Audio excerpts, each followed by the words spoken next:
In 1945, Walt Disney and Salvador Dali ended up at a party together. Which that alone kind of blew my mind when I found that out. I was like, I never expected Walt Disney and Dali to be partying together.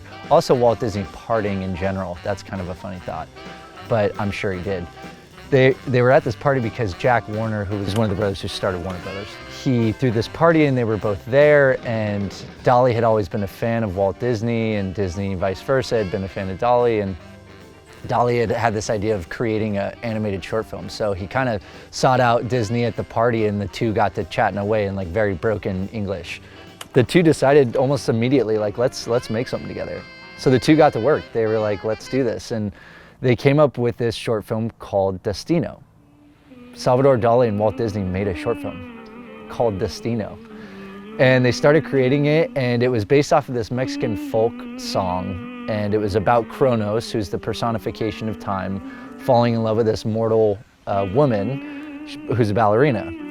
It's very trippy, it's very surreal, it's very not commercial, and so as they were working on it, Disney Corporation and their partner at the time, RKO, they watch and they're like, this isn't gonna fly.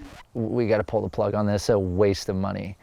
And also bear in mind, this is 1945, so this is right at the end of World War II. So there was a lot of financial struggle that Disney was going through, and so they canned it. They basically pulled the plug on this project.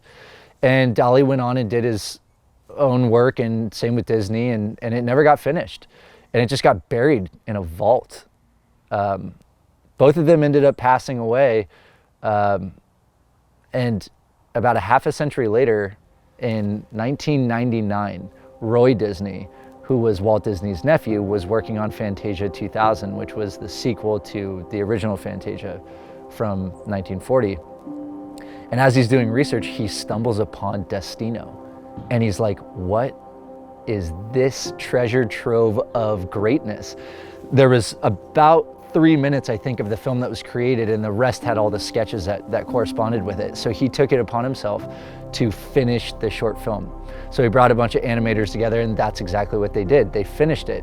And that film, when they released it, not only was it widely accepted, it went on to get nominated for an Academy Award for Best Animated Short Film.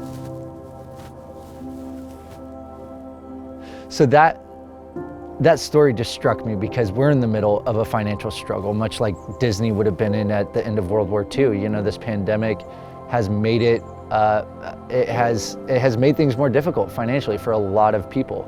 And I think about all of the companies that were about to get off the ground, or all the ideas that were being generated, or all of the projects that were just at their early stages when this pandemic took hold, and how this pandemic has done a lot of suffocating and stifling of those things. And to be able to look back at history and Walt Disney and Salvador Dali as these heavy hitters in our culture, to know that they sort of went through a similar time and a similar process where they were rejected in some ways. And that their project never in their lifetime saw the light of day. And it took someone 50 years later to see the value of it and bring it to life. It makes me think of that quote, wise men plant trees that they'll never sit under the shade of. And so I guess it's a nice reminder while we're going through this pandemic that maybe our ideas aren't going to come to life in the timeline that we thought they were, and maybe things aren't going to go from ideation to creation to appreciation all within a span of 6 months, but it's worth putting the intention behind, because you never know when it will finally come to light.